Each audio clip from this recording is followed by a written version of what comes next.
Sunday লাঞ্চে আমরা এখানে এসে গেছি। এবার ঢুকে পড়বো আমরা ওখানে কি কি খাবো কি কি করব, চলুন আমাদের সঙ্গে।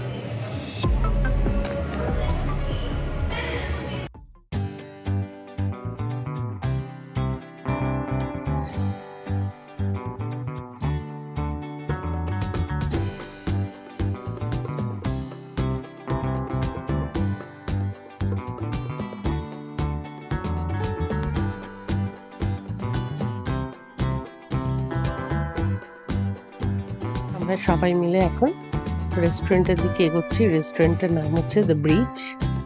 ঢুকে পড়েছি। এবার আমি প্রথমেই খাবার দেখাতে শুরু করে দিচ্ছি। এই একটা আইটেম ছিল, এই কটাটা আইটেম রেডি ছিল ফার্স্টে ওদের। তারপর এই ফুচকার একটা বিশাল বড় একটা স্টল মতন, পাপড়ি চাট সব রকম পাওয়া যাচ্ছিল। এখানে একটু কন্টিনেন্টাল টাইপের খাবার দাবার পাওয়া যাচ্ছিল। কিছু কিছু আমরা ট্রাই করেছিলাম।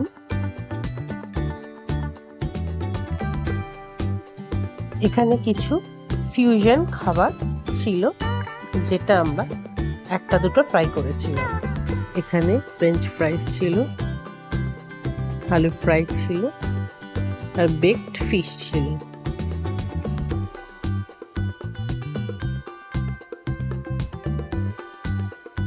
ওখানে অনেক রকম আইটেমও ছিল। এরপর আমরা একটু একটু করে নিয়ে নিয়েছিলাম খাবার দাবার।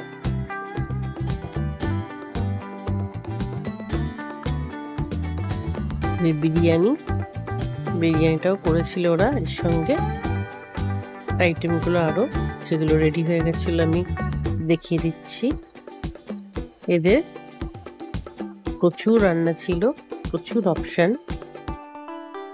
খেয়ে শেষ করা যাবে না।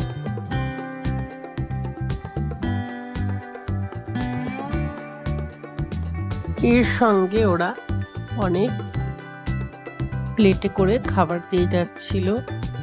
পাপড়ি চাট, ফিশ ফিঙ্গার, ফুচকা, গলদা চিংড়ি আর ফিশের একটা আইটেম। এই পাঁচটাই আমরা খেয়েছিলাম। এরপরেও আমাদের অনেক রকম আইটেম দিতে চেয়েছিল, আমরা নিইনি। এরপরে এই আইটেমগুলো সব দেখিয়ে দিচ্ছি, আরো সব আইটেমগুলো। এখানে মাটনটা আমার এখানে বেস্ট লেগেছিল সেদিন। আমি তাই জন্য মাটন, সাদা ভাত আর একটু বিরিয়ানি নিয়েছিলাম, আর সঙ্গে রায়তা। এর সঙ্গে দেখিয়ে দিচ্ছি সব রকম ডেজার্ট আইটেম। ডেজার্ট আইটেমে খুব একটা বেশি ট্রাই করা হয়নি, কারণ এদের স্টার্টারটা এতটাই বেশি ছিল, ওটা খেয়ে পেটটা ভরে গেছিল। তো ডেজার্ট আইটেমে একটুখানি দই খেয়েছিলাম। আমাদের এখানে এসে লাঞ্চ করে খুব একটা ভালো এক্সপিরিয়েন্স হয়েছিল। এখানে main course, starter, dessert item সবকটাই আমাদের ভালো লেগেছিল। আপনাদের যদি এখানকার ডিটেলস চাই তাহলে ডেসক্রিপশন বক্স থেকে পেয়ে যাবেন। আমার এই ভিডিওটা কেমন হয়েছে অবশ্যই জানাবেন কমেন্ট বক্সে, আর সাবস্ক্রাইব করে দেবেন আমার চ্যানেলটিকে। Thank you.